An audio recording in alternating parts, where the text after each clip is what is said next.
Jamming, jamming. What is happening, y'all? I found my playlist. If this is your first time here, you always know I'm searching for the right music to set the stage. I found it, and it's what I would have expected of myself, something like hip hop or jazzy. But I found it, and that middle ground is called chill hop. So you get that elevator music, get that jazz style with the hip hop music, and it comes together. Dun, dun, dun, dun, dun, dun. Hey.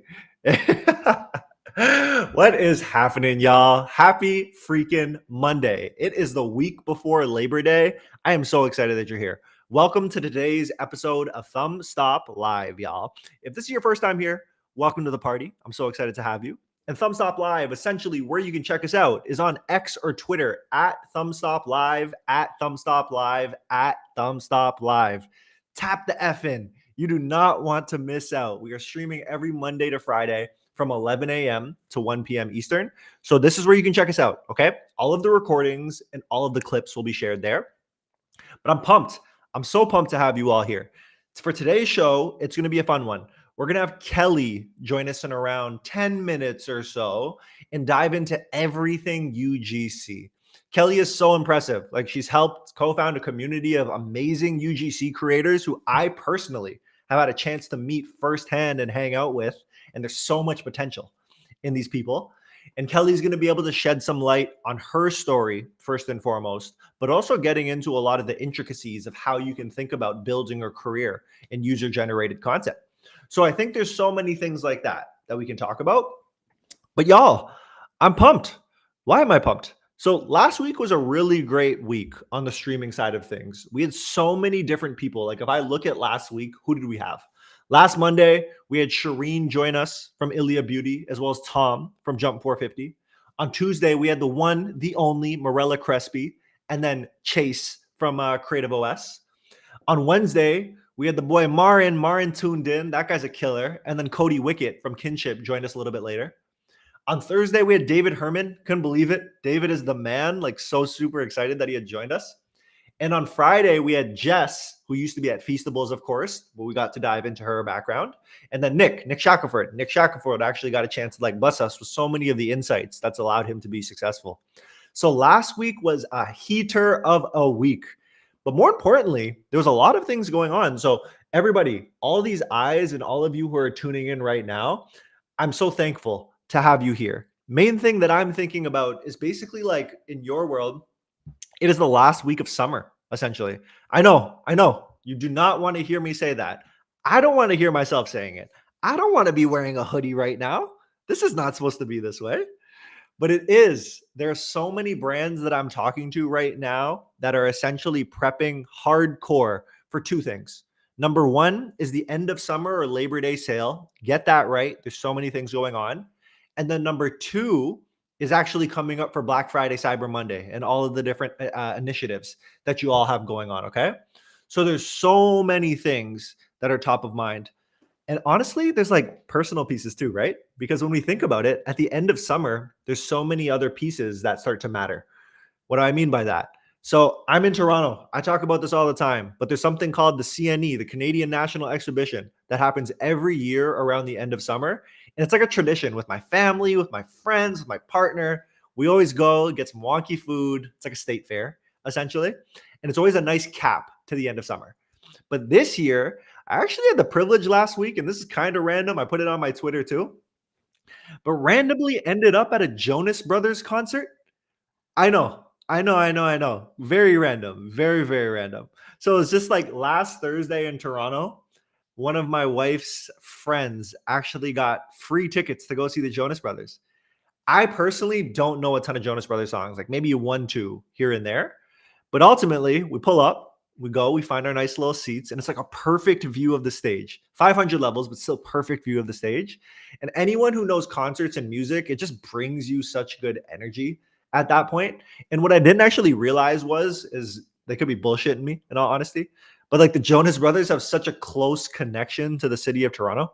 So why that was is because, like, when they were all little children, basically, I think they had filmed Camp Rock. I don't know if anyone knows about Camp Rock, but like those Family Channel or Disney days, basically Camp Rock was filmed in and around Toronto. So they spent a lot of time here. So they got a chance to perform a bunch of different hits, including like the one and only song from Camp Rock. But it was super cool to just see like and go to a concert that I feel like I haven't been to in a really long time. So I'm wondering, let me know in the chat, of course, if anyone else has any specific things that they typically end the summer with that they're super excited about. Okay. Fantastic, y'all. We'll let that stuff roll in. What I did want to set the stage with a little bit before we get Kelly up here is actually just talking a little bit about on the motion side of things. So what do I mean by that? So Motion presents Thumbstop Live and allows me to bring all of these different guests to stage. And why we bring all of these people in our community to our stage is because we champion creative strategy. And essentially, how we think about creative strategy is how do we make sure that the data and the creative side are super accessible? So that could mean people who love spreadsheets and numbers are satisfied, but also people who can live in the cloud conceptually. So we help bridge that gap between the two. And what you would have seen if you were here a couple of weeks ago is that I had the privilege of having Jess Bachman on the show because we collaborated with Jess to essentially take 1/1 millionth of his brain and turn those into workflows that you can access. So essentially what that means is if you're a brand who's running any ads, what you can actually do is you're able to say, hey, I only want to leverage Jess's brain to perform these actions for me. So we can actually do something like conduct a customer awareness stages audit. And that's so freaking cool because basically what that presents you with is if I pop over to a new tab so I can show you what this report looks like, is you can start to get a sense of how you are actually spending dollars and what creatives are going to the different stages of awareness. So we can see here the unaware, the problem aware, the solution aware, the product aware, and the most aware across the board. So it's pretty cool to be able to actually say what stages are these people diving into. And you can see how it's offered with recommendations, next steps, and all that good stuff along the way. So why this is also, I want to say, equally as interesting is because you might not want to stack this up towards your data immediately, and that's okay. So what we've actually gone ahead and done is like we've built a mini game that is called the awareness stage guesser. So if you have a little pen and paper, I'm sorry, I don't know how to add this to the chat. Oh, you know what I can do though? I can share my full screen. Give me a second here. So we've actually built out this little game. Shout out to Wes on our team, put this thing together. But essentially what it is, we made it in Lovable. So Lovable, you can start coding and creating your own apps or websites. And what you can see here is you can see awareness-stage-guesser.lovable.app. Awareness-stage-guesser, if I can speak anymore, .lovable.app. So check this out because this is going to get you super familiar with the stages of awareness. So now, if we actually check out the game and see what this kind of like, it starts with the definitions of just understanding what's going on. And I'm going to breeze through while we give while we wait for Kelly to join. So essentially, here you can see exactly what was produced in those same reports that I was showing earlier. You can see who's unaware, who's problem aware, who's solutions aware, product aware, and most aware. You can see the actual definitions of how it plays out. So let me try my hand here. Let me try my hand here, and I'm going to take some L's. Okay. So in 1 minute, how many can I do? Let's jump in. Final call. Glowcore with 6-month money back guarantee. This is the most aware. They just need the right offer to get over the line. Come on. You know what it is. I'm a performance marketer in my soul, so I know the DR stuff like no tomorrow. Now this one, Glowcore gave me the skin I had in my 20s. That is awesome. Because we're talking about Glowcore, I'm assuming that's the company name. So people need to be aware of the product at that point. Yep, 2 for 2. And then now we're looking at the scientifically proven way to restore your natural glow. Ooh, so interesting. So here, it's either going to be unaware or problem aware. Because on the problem aware side, natural glow, you might know you have a problem. Whereas the unaware, let's do problem aware. I'm running out of time. Let's go. I understand the audience. And then last one, the vitamin C breakthrough that doesn't conflict with retinol or AH, AB, BH. Unaware. No, damn. Okay. I was just going for the generic terms out there. But see, this is a really funny quiz that you can do with your team members to start getting a sense of who you're going after. Because the next time you go and make some creative, you can start with your stages of funnel and your stage of awareness. who do you want to target, which means how do I then speak to that said audience at that specific stage of awareness. So a lot of cool things that you can do here. So as a reminder, that's awareness-stage-guesser.lovable.app. Check it out. Have some fun and try to beat my score. 3 out of 4, not touching me. Honestly, you probably will, but it's all good. It's all good. I want to see what you all have. But everybody, I wanted to talk about that because like a big piece of what we're going to get into with Kelly is all about the creator world. So what do UGC creators do and like what's the weight that they hold when working with brands? And the first thing that I start to think about is that with Meta, they've recently launched partnership ads. Partnership ads are different than whitelists, as we all know. And I'm sure Kelly will talk about some of this stuff. But like whitelisting ads are essentially allowing the brand to run ads from your handle, but it's to the brand's audience. Whereas on the partnership ad side of things, it opens up a whole new dynamic because what that's going to do, it's going to actually pair your profile with the brand's profile. But not only are you delivering insight or delivering creative and ads to the brand's audience, you're also doing it to a mixture of your own too. So that opens up a whole new ball game, especially when we're talking about things like stages of awareness, because your audience might not be in the know for sure. So when you're trying to develop creative when working with these brands, we usually jump to direct response, no matter what direct a response. But what might be cool is you are going to have unaware people in your network who you will be targeting.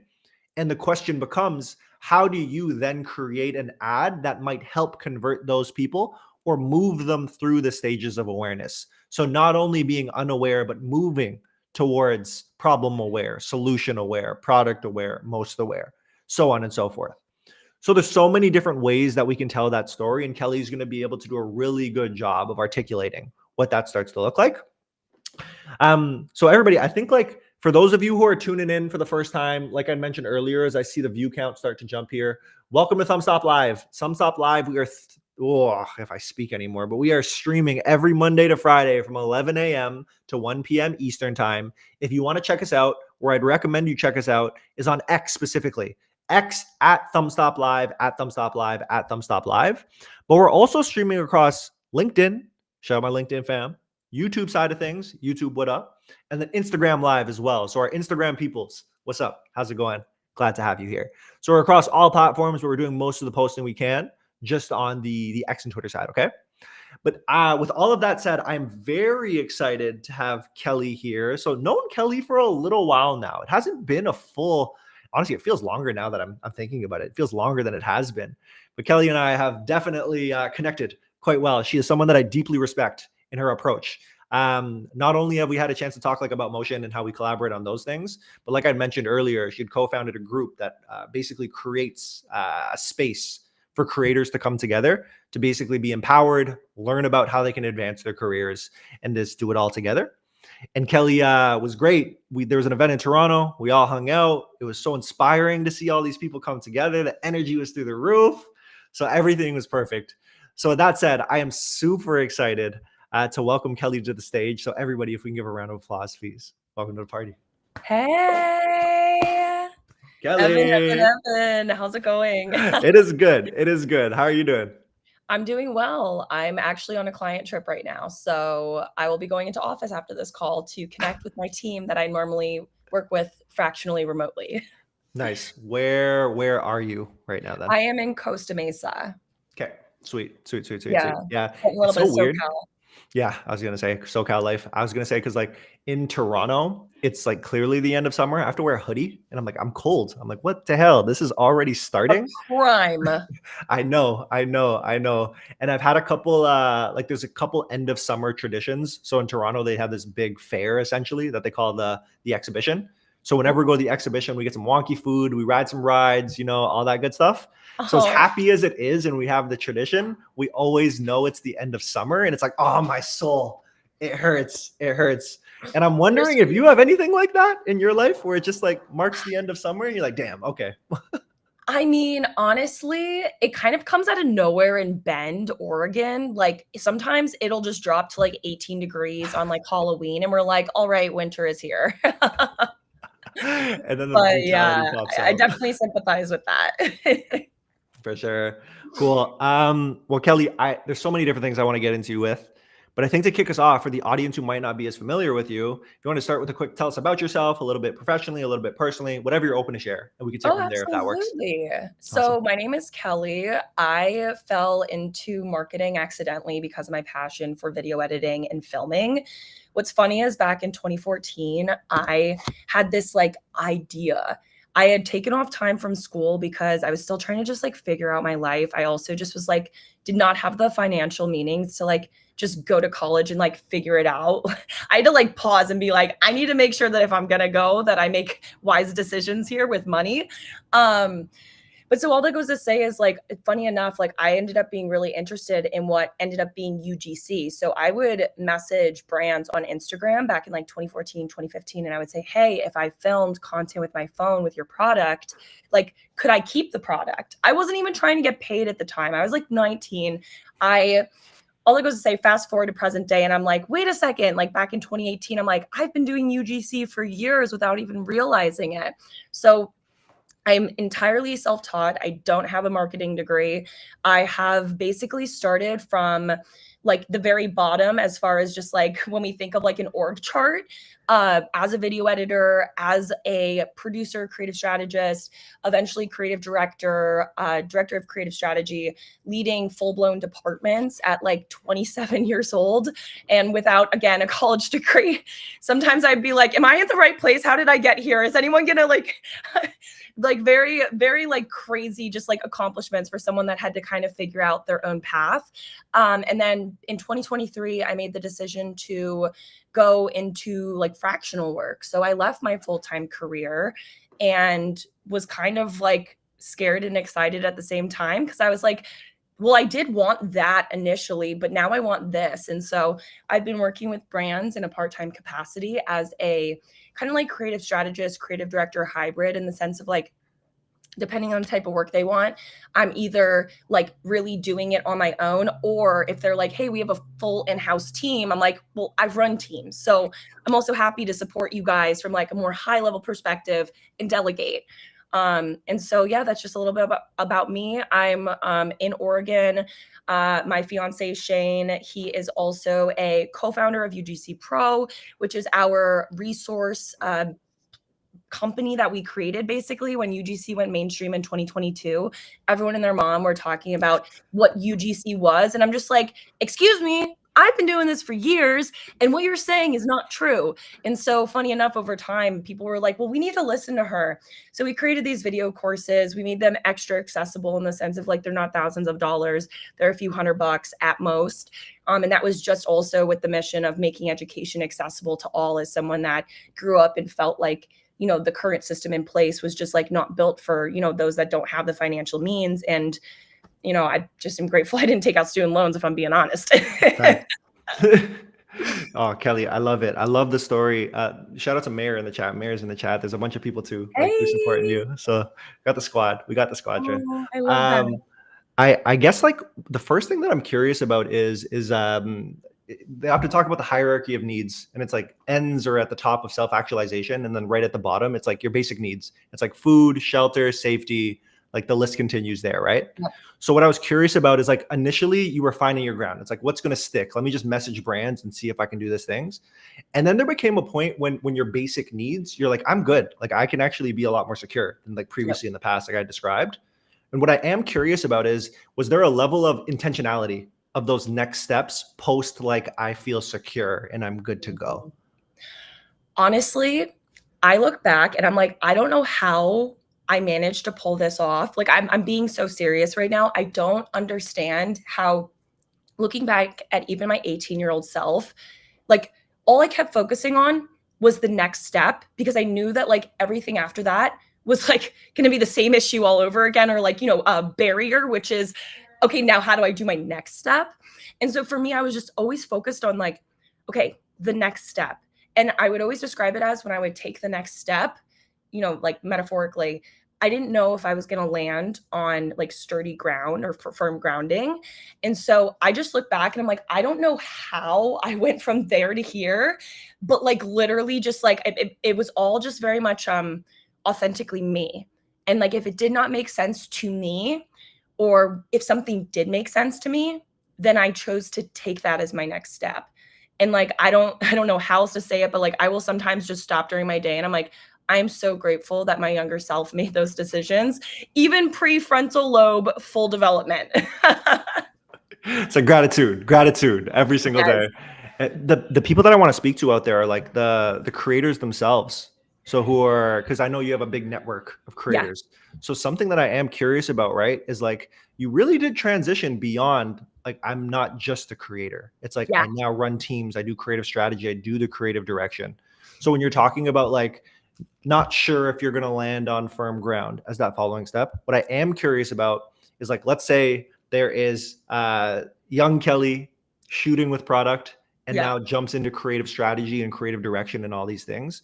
Was that an intentional step? And if so, like what did you do to make that come to life for Ooh. yourself?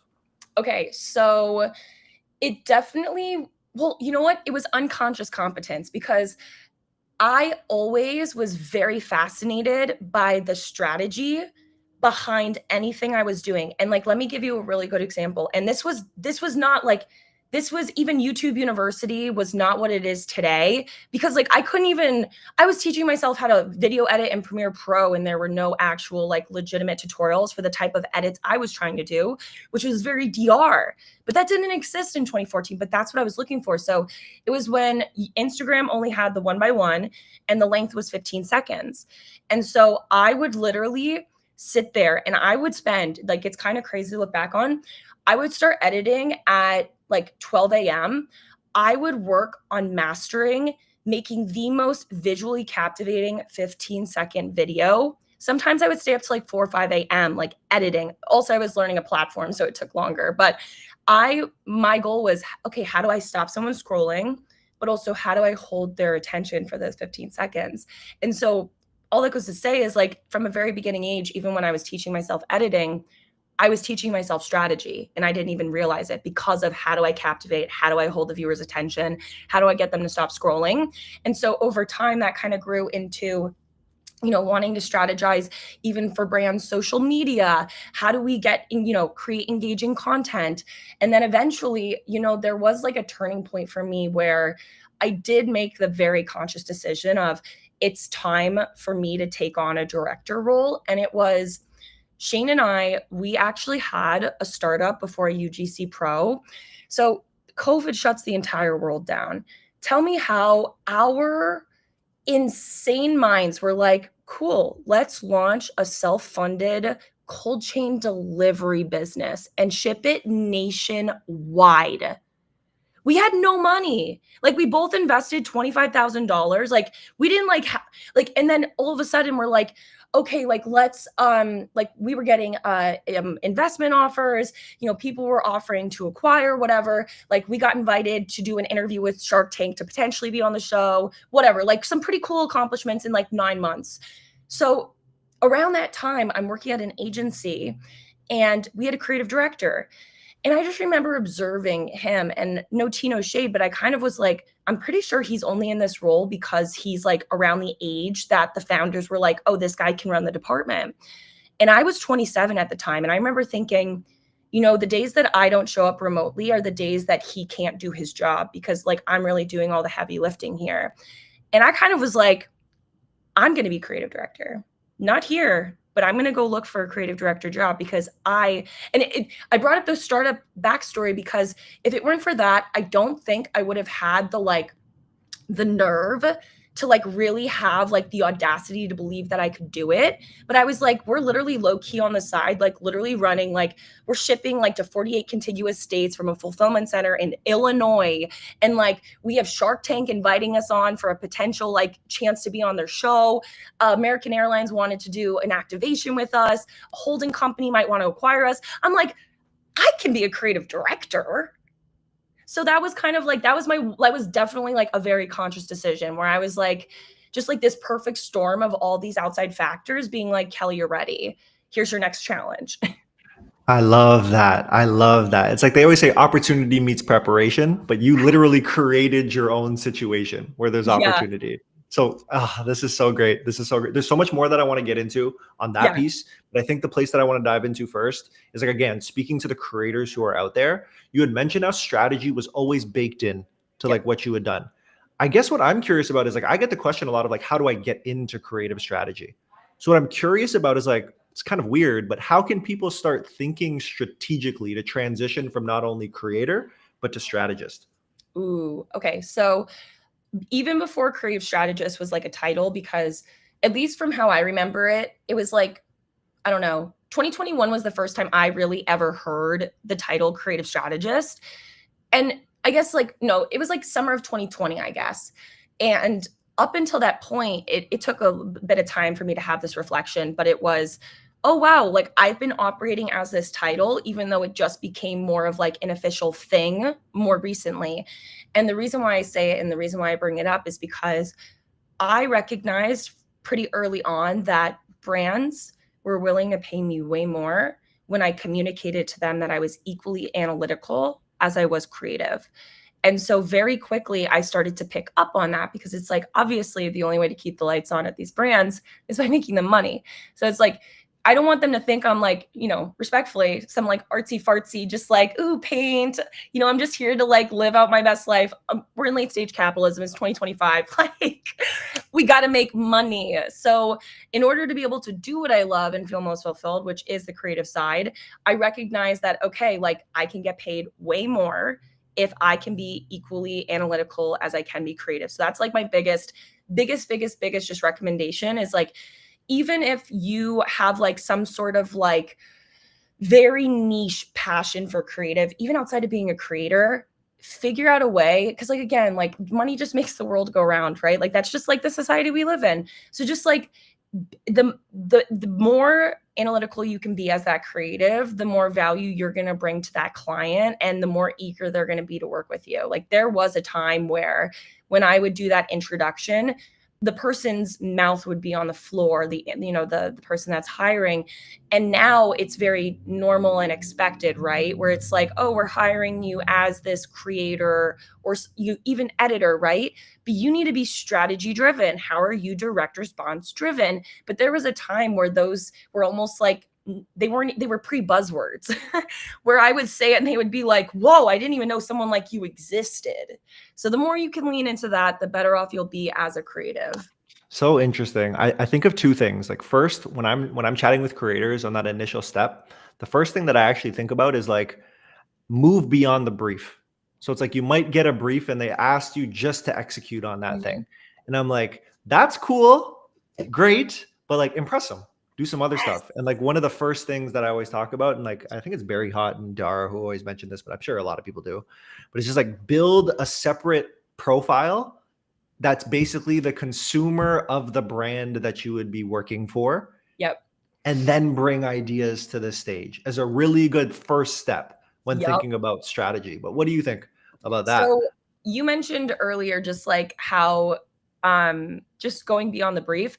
I love to under promise and over deliver always, just like generally, and you had mentioned that, so I just wanted to slip that in. Um I think when it comes to, and I want to make sure I'm understanding your question correctly. So like what can you do when working with brands to like go above and beyond, or like let me hear this question again really quick. It's kind of, so there's two parts to it. Like I do have a follow-up related to communication. It's like Okay. how important that is. But like where I'd like to start is like for a creator who's just used to receiving the brief, doing the thing, and that's it. Mm. It's like how Ooh. to then move to a strategic mindset. Ooh, okay. So strategic mindset. One, if you're not already using motion, to do some research. To do some research.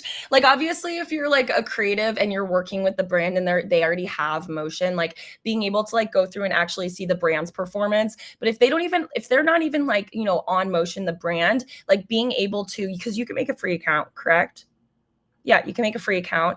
Is that also where you can gain access to like being able to see that what brands are currently running, correct? Yep, you got it. Exactly. Yeah. So being able to just do that recon. I know there's a lot of hot takes out there as far as like, how are you doing recon? Are you doing recon because you're going to copy them? Are you doing recon because you're going to do something completely opposite of them? And for me, I like to observe just general trends on there. I like to just see where the world of marketing is going in August of 2025. And it's just one of those things where just like observing. One of my favorite books is Steal Like an Artist. And which is why I personally believe that doing recon and finding bits and pieces of things that you like, whether it's a format, a concept, a hook, whatever, I don't personally see there being an issue so long as you're obviously tailoring it to the brand. Because in that book, it says every thought that's ever been thought has already been thought. And then you're going to think it. And it's just all in the ether, right? Like there's no, and it's both freeing and kind of like disappointing at the same time. Like there are no original thoughts, but it's mostly freeing in my opinion. But I would say doing that recon and just getting a lay of the land of what's currently running on ads, what's been running the longest, because like if it's been running for 12 months, it's received enough spend. And then on top of that, also most importantly, in my opinion, is really paying attention to the trends taking place on social media, where those ads are going to be run and how you want it to fit perfectly in that environment for that like cohesive user experience. Huge. And the follow-up I had that I mentioned earlier too is like it's one thing to know all of this and start doing it. It's another thing to be able to communicate it so everyone's on the same page. Yeah. So I am really curious. Like I think this is a place that you shine, like what you're talking about. It's like that through line of connecting it together. How can someone improve as a communicator in this environment? Ooh, okay. So just so I can also understand, when you say communicator, is it communication with the client? Is it communication to the person that's watching the video that is like the target demo of the UGC Mm. video? Like what kind of communication? Great clarity. So I'm speaking to the client in this Mm, case. mhm. I'm assuming is because like I'm thinking about the creators who are out there. It's like you got Yeah. these videos down, like you're able to know the demos, you're able to produce something great. But specifically when working with clients, as they're looking to, as not there, the creators are looking to transition into like creative Ooh. strategy roles, as we call them. So I think there are a few things. One, they are not going to know what you're capable of doing unless if you communicate it to them. I think too often I see people get a little frustrated with maybe where they're at on their journey.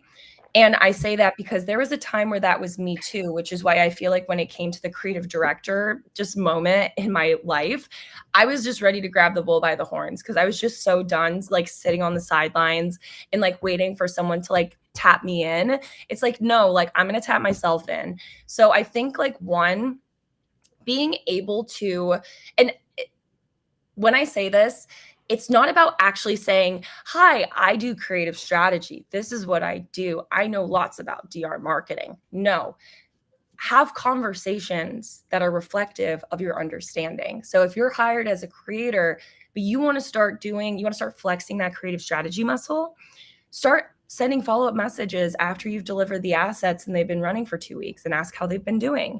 And based on those creative related KPIs, you could say, I could do iterations, whether that's, like a low thumb stop rate, how do I pick it up? Or, oh, there's a drop off at 7 seconds. Okay, how do we make it more engaging? Whatever it is.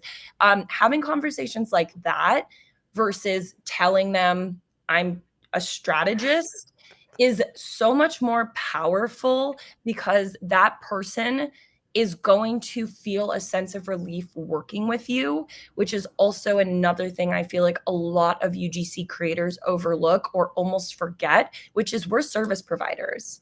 We are providing a service, and my goal is to have it be seamless. I want to make their life easier.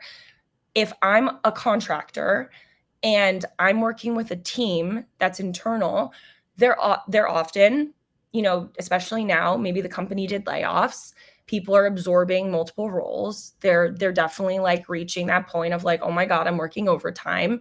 And so when I work with teams as a UGC creator, my goal is to relieve them of that stress because guess what? not only is it making their life easier, but they're going to continue to want that. So they're going to rehire me. And the more proactive you can be, the more grateful your client's going to be. Oh yeah. I love the service provider framing. Like that part Yes. is so essential. I'm I'm thinking about like frameworks because whenever I chat with people about communication, it's one thing to be able to just like talk. It's another one to be Mm. able to put it under frameworks that then become repeatable. So Ooh. whenever I remember chatting to someone about like I also mentioned this at the event that we're at together, that you had us at. So Yeah. it's just like the idea of when you're communicating with someone, know what level you're communicating with them at. So it's like, are you Mhm. speaking at an org level as it relates to the goals and the money? Are you speaking at a team level? So resourcing across teams? Are you speaking at an IC level, individual contributor level, where it's like, how does the work happen? As Mm. soon as you can label like which layer you're in, it becomes easier for the right framework. So it's like, I'm speaking to as an IC to their marketing manager. So it could be Mm. like, okay, we're going to run two different types of formats. And within those formats, we're going to have before and after and the three reasons why, or something along those lines. And it makes it easier to people for people to follow you in this Mhm. dialogue. So I think communication is like one Huge. piece is staying on top of them, being proactive, treating it like a service. And then another Oh, that I think of are like the frameworks that are then scalable that you can then bring with you wherever you go, essentially. oh, yeah. So well said, honestly. It's one of Nice. those things where I feel like having that visual up on screen, breaking that down was so important at the event because and it's funny because I mentioned unconscious competence and like I swear I have always operated that way where it's who is my like audience, my point of contact from the client? Where do they fall? Because like if I'm talking to the CEO, obviously, or like a founder, like they're gonna want to hear like talk about money, right? Like as far as like how are we gonna generate it? How are we gonna whatever? If I'm talking to managers, I'm gonna speak things to address their pain points, which is we don't have enough bandwidth. We're Yeah. not hiring full time. Well, you can outsource it. You got a budget. So it's like all these things of just like being self-aware or like even like the bottom of the what was the bottom one? Individual contributor, individual Yeah, contributor. individual contributors. So when I gave those two examples above, like as far as like say talking to a CEO, talking to a manager, what would be an example of like the individual contributor? Like is that like really just like how am I operating? Like what would be the equivalent? It would almost be how I'd anticipate it. It'd be like a marketing coordinator or like a Mm, brand strategist who you're yep, collaborating with, yep. or like an influencer manager, like whoever it might be. Mhm. And it's just like, what are the tactical things you're going to do to be able to hit the goal then? And it's like not Yep. just speaking about money, not just speaking about resourcing, but like the tactics to make it come to Ooh, life okay, essentially. gotcha. And that can Yeah. come down to literally like we had talked about communication. Like Yeah. so many contributing factors. For sure, for sure, for sure. Uh, Yeah. something else that I'm thinking about is like through your journey, it's an interesting one, right? Because like you go from doing all of the work yourself into a position of now there are people to instruct to be able to do the work. That's a tough switch, I'm assuming. So talk to us through that journey for yourself. Yeah, I have always been a doer by nature, which has definitely been one of my most challenging learning lessons during my career, and I'd be lying if I said I'm not actively working on it, and I say that because I have just always wanted to keep all of the responsibilities to myself, and I experience this way less with my fractional stuff and more with, like, my UGCpro, my business, because it's still very much, like, my business, my baby, like, I wanna work on it. If you want it done right, you gotta do it yourself. No, you need to delegate, whether it's your own business, your client, whatever, like, you get to a point in your business where you're like, if I don't delegate, I will not grow.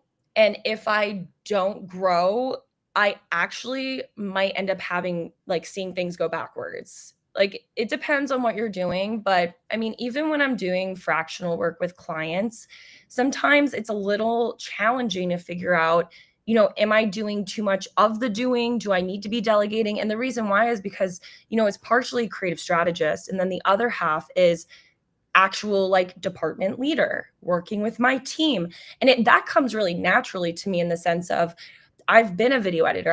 I've played all of these like physical roles. So when I talk to my team, I'm speaking their language. Like I'm not setting these unrealistic expectations.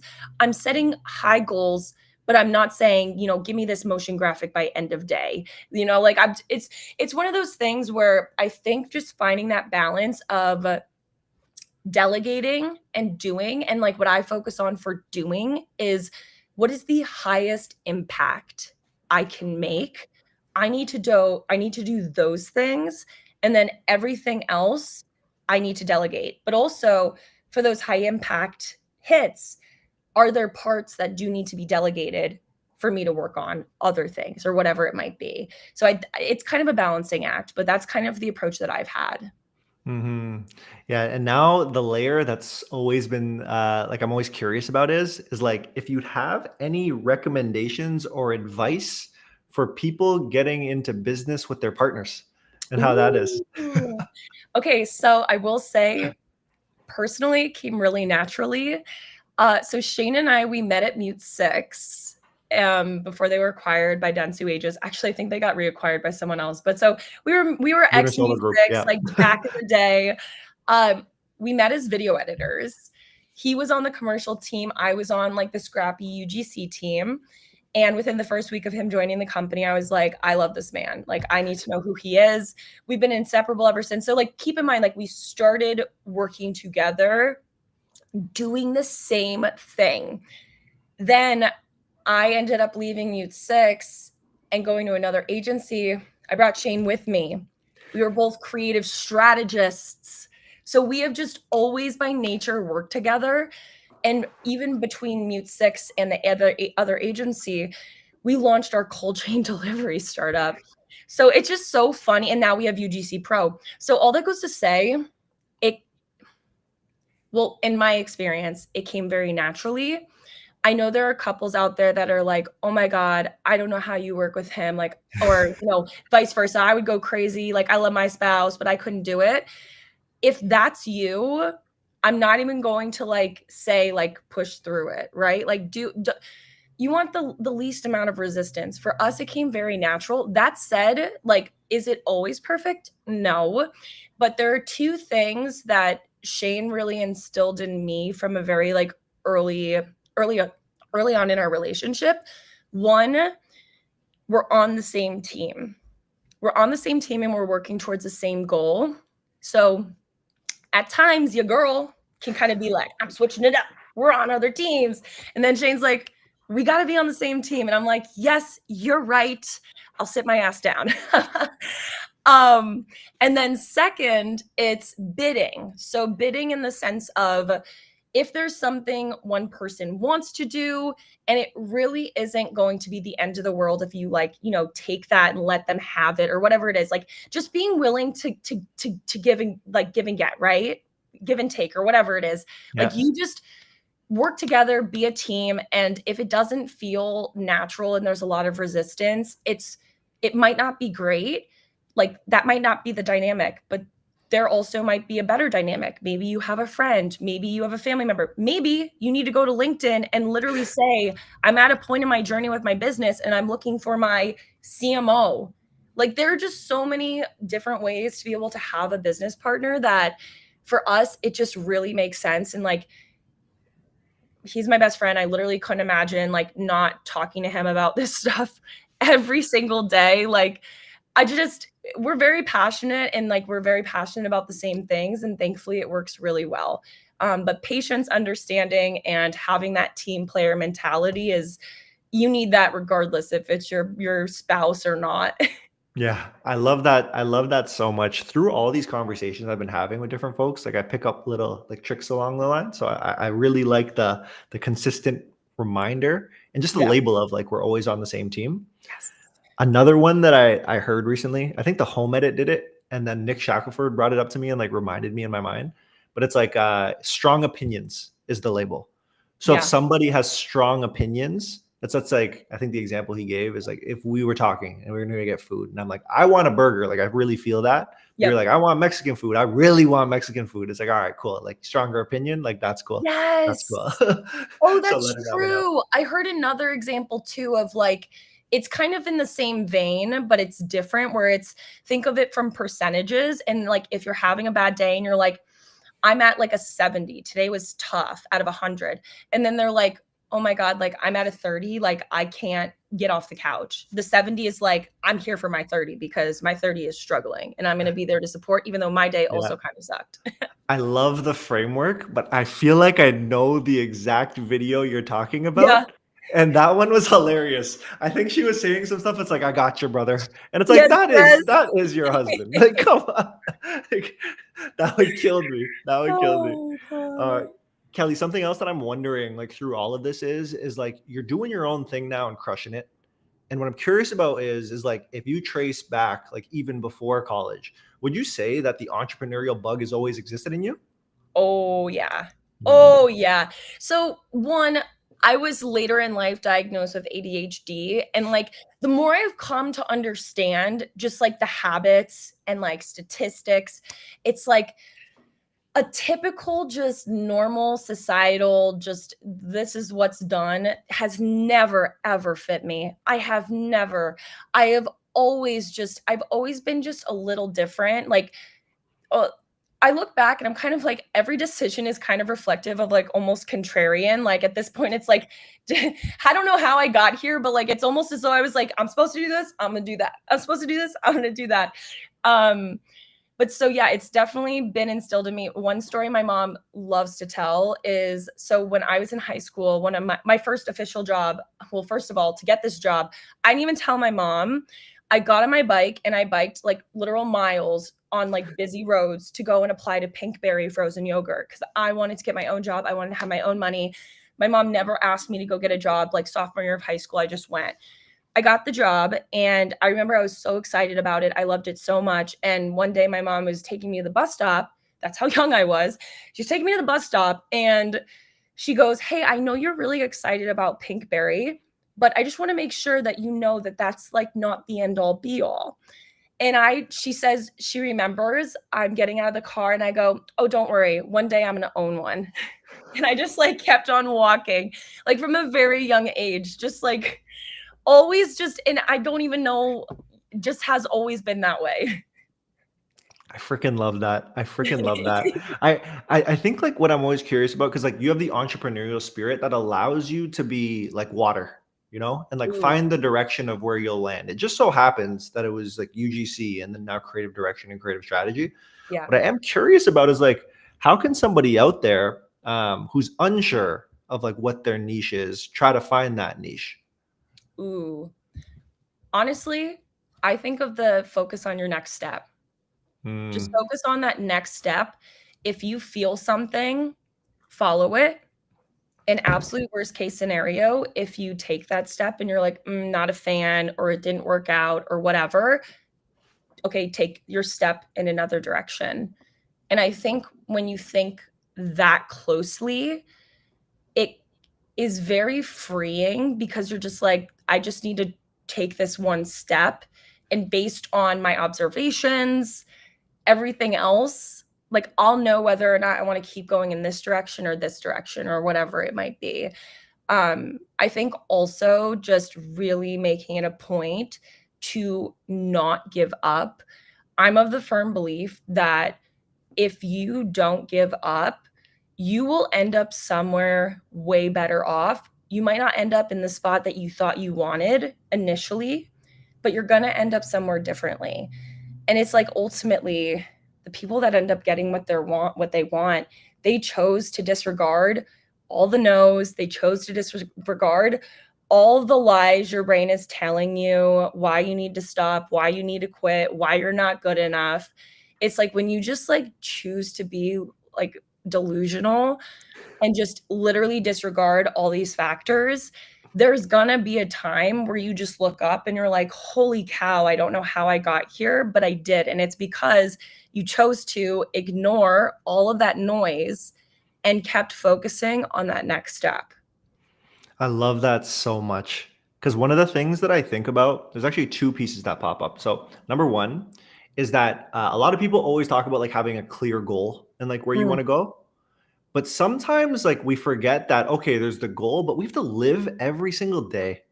And like the days have to be enjoyable at that point.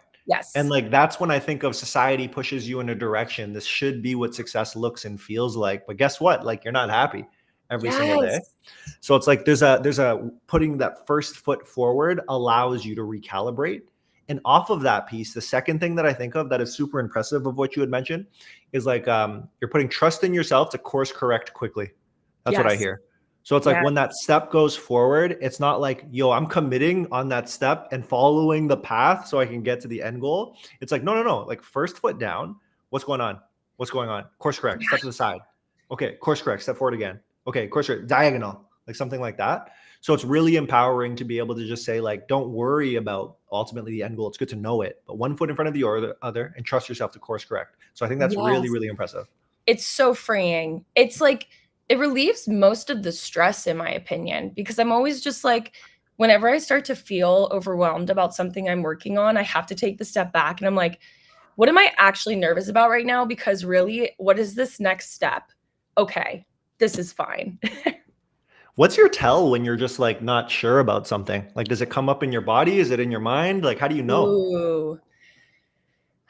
Well, I am like chronically always thinking in between my ears. Like there's just always so much going on. I think I do have, and I don't know how to explain it, but definitely like my mind, my body, like if I feel a level of anxiety, like sometimes I'm like, this is good. But then there's like another feeling I get where I'm like, ooh, I don't know like how I feel about this. I feel like that's more so about people where I'm just like, okay, like won't like do business with this person because I got kind of like a weird vibe based on, X and Y and Z. It's not just like, ooh, like I got this tingle and something's no, it's like, no, they said something and it's just not, it's I'm not jiving with it. Whereas yeah, I feel like definitely just kind of like observing.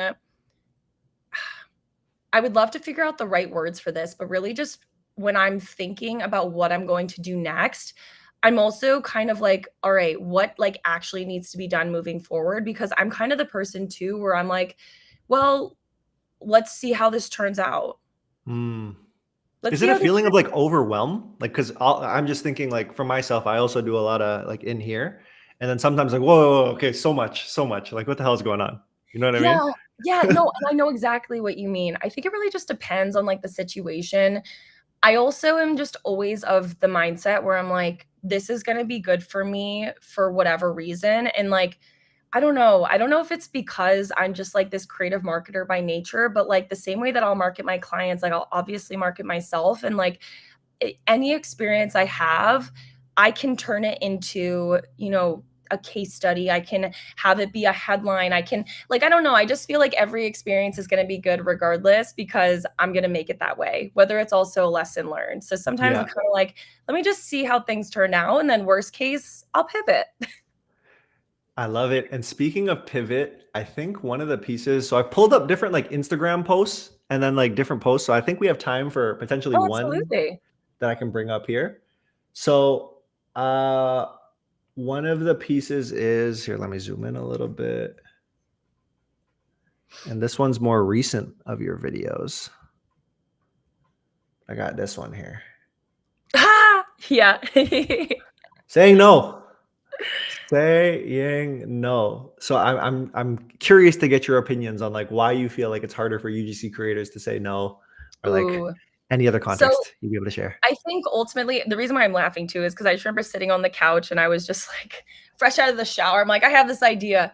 I think it's important to find the balance of saying no. I think it's also picking and choosing your battles in the sense of one, where are you at in your career? Because honestly, I'm not going to tell you obviously how to run your business, like to anyone listening, but based on my personal experience, I bit my tongue a lot in my early stages because I knew that if I didn't, maybe I wouldn't get the same experience as I had had. And even though they weren't maybe ideal situations, I still like I needed that for my career growth. I needed to be able to do X and Y to get to Z or whatever it is. Now that I'm at a point in my career where I have financial flexibility. I have clients knocking on my door. I'm literally turning clients, so like, prospecting clients away because I'm so busy. I have UGCpro as a supplemental source of income. I can be more selective with who I want to work with. And I can also kind of like set the boundary and reset expectations with clients way more than I would have normally in my earlier stages, if that makes sense. Yeah.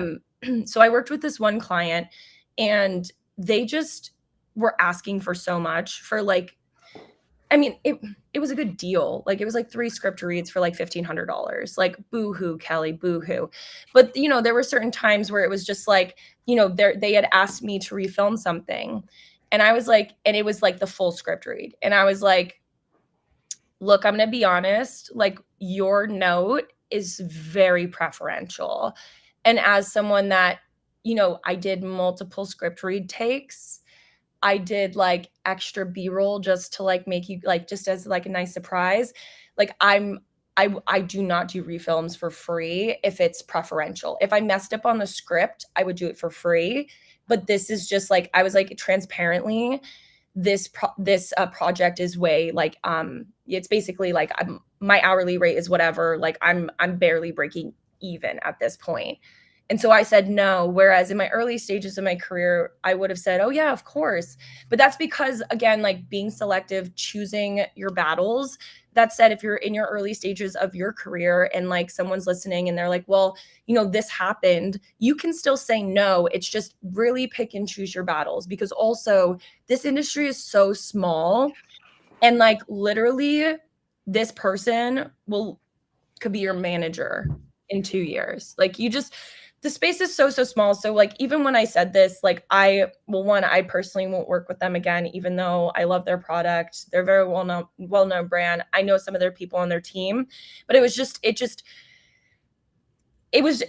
little too high maintenance for me. And I'm okay with saying, no, I personally wouldn't work with them again. And guess what? They probably might have said the same thing where they're like, oh, like we like it when creators are willing to bend over backwards for us. But it's like, I'm at just a different point in my career where like, and also again, I didn't mess up on the brief. It was very preferential. So ultimately, big takeaway, pick and choose your battles.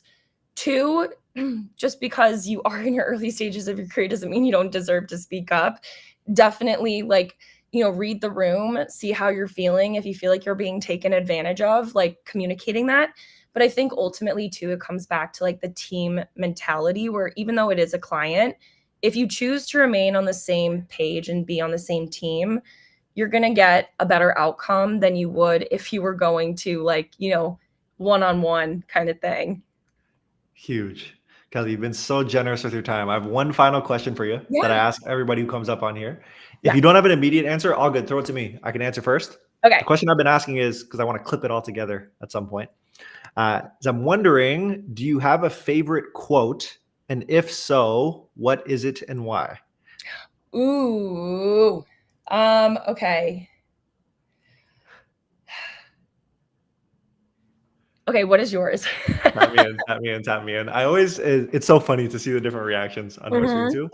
So I actually think it's gonna lend itself nicely to a lot of the things that you'd spoken about. But Yeah. my quote like has been more recently my quote, and it's evolved with the seasons. It's a Derek Jeter quote. So it's essentially um, preparation builds poise, poise builds confidence, confidence changes everything.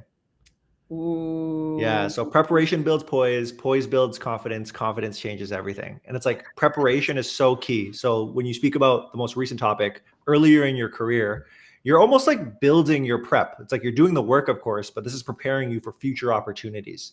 The poise is once you get those reps in, it's like, all right, I know what I'm doing a little bit here. And once you get that confidence, it's what you describe. It's like I pick and choose what's going on here. And like, how do we make sure that comes to life? And it's so reflective in every element of what I'm doing right now. So it's like I'm really digging it. I'm really digging that one. Ooh, I love that. And I love how yours was so in line with like marketing and the topic. One thing I will say, like as an entrepreneur, and this is actually This is something that I just thought one day, and I've just always tried to like live my life by it, which is money amplifies character. And so I have just always kept that. Like the more successful I've become, it's kind of like that moral compass, like check, where I'm like, the more that I grow in my business, am I letting that amplify in the right way? And so for me, that's kind of just been my gut check as like an entrepreneur, just because I've personally witnessed like, people who have, ridiculous boatloads of money, and that what was amplified was not great. And so I feel like it's just important as business owners, as, service providers, getting our bag, that how it, when it's, this money, this power is amplifying, like what does that look like? And so that's just something from like a moral compass perspective I've just always really tried to like pay attention to as I scale my business. Yeah, that's so important. It's so funny. Like, I really believe more money, more problems. I can speak from a place of privilege as my career has gone on, but Yep. it creates that. And it's like having some version of foundational principles or values to keep you grounded, like the mantra or statement that you have, is so Yeah. important to be able to make that come to life. Oh my gosh. Evan, this time went by Kelly, way too fast. I want to come back on. I love it. I love it. There's so much more. I feel like I didn't get into half the stuff that I had on the list, but I just kind Next of like, time. it's based on what we were going through. Any final words you want to leave with our audience? I would just say again, like just keep pushing forward, focus on that next step. That's the most important thing, because if you don't take that next step, everything else after that doesn't even matter. So just like literally just focus on taking that next step, even when it, the uncertainty might be overwhelming in the sense of, is there going to be firm grounding when I step? Just focus on taking that next step. And once you have, observe how you feel about that step, and don't feel like you're married to it. You can pivot, you can take your next step in a different direction. Mic drop. Oh, Kelly, you're the best. I appreciate you. I appreciate you so much. I hope the day in the office is good. But yeah, we got to Thank run it you back at so some much, point. Evan. Seriously, it was an absolute honor. I love Motion. I love Thumbstop. Seriously, like any time that I can be a part of this or in any other Cool. way, I'd be more than honored to. Awesome, Kelly. All right. I'll talk to you really soon. Okay, I sounds good. appreciate it. All right. Bye. Later. Oh man, everybody's flaming me whenever I drink this. This is just like my coconut juice. And everyone's like, what the hell are you drinking? What is that? A smoothie? Like, what's going on? But literally, it's just coconut water. I'm trying to get my electrolytes in, people. Gotta stay healthy. Come on. But that was Kelly, y'all. Kelly always brings such great energy. Like, I'm always impressed by how she just keeps it going. Like, I'm tired today, And she's just bubbly, light, and it's like she's 3 hours behind me. So super early in the morning. So seeing that, oh my gosh, it brings me to life. And something that's a really great reminder is what Kelly had ended with, right? It's the idea of being able to have flexibility. So, how I've been wording it to myself more recently is this idea of not over intellectualizing things. So, it's like I can spend forever thinking and planning around something, but ultimately, I just need to start doing. Because as soon as I start doing, guess what? The learnings freaking compound. Like I'm able to learn so much along the way. So for me, I really subscribe to what Kelly had mentioned, or just put one foot in front of the other and be able to make those adjustments. But everybody, I saw the viewer count jumping throughout. So I know there's a lot of people on Instagram today. So shout out to y'all. Shout out to y'all. I'm super excited to have you all here. I know the coconut water got some love. So excited to have you all here. But if this is your first time tuning in, I've said it once, I will say it again. Welcome to ThumbstopLive, y'all. So if you want to get more up-to-date information of what we're posting and when we're posting, check us out at ThumbstopLive on X or Twitter. So we are streaming every Monday to Friday from 11 a.m. to 1 p.m. Eastern across a bunch of different platforms. So like I said, we got people from LinkedIn here. What up? Instagram, hello. YouTube, hey. And then, of course, Twitter and X. So we got people across the board. Please, please, please tap in with us here, because the really cool thing is tomorrow, do I have the list? I might not have the list, but tomorrow we got a couple dudes that I'm so excited to bring on stage. So we have Colin from Tycoon Digital. He's a Google Ads whiz, but he's just been in the agency game forever. So there's going to be so much that we can extract. And then we're also joined by Jacob Pozel, if I'm saying his last name correctly. I got to ask him tomorrow. But as everyone's seen, he's taken off on Twitter. We weren't sure if he was AI or not, but now he's absolutely crushing it, and he's going to join us tomorrow. So everybody, don't miss out. You do not want to miss out. So put that in your calendar. 11 a.m. to 1 p.m. Eastern. Join the conversation, y'all, and I'll see you in the chat there. All right, y'all? All right. Appreciate y'all. Peace.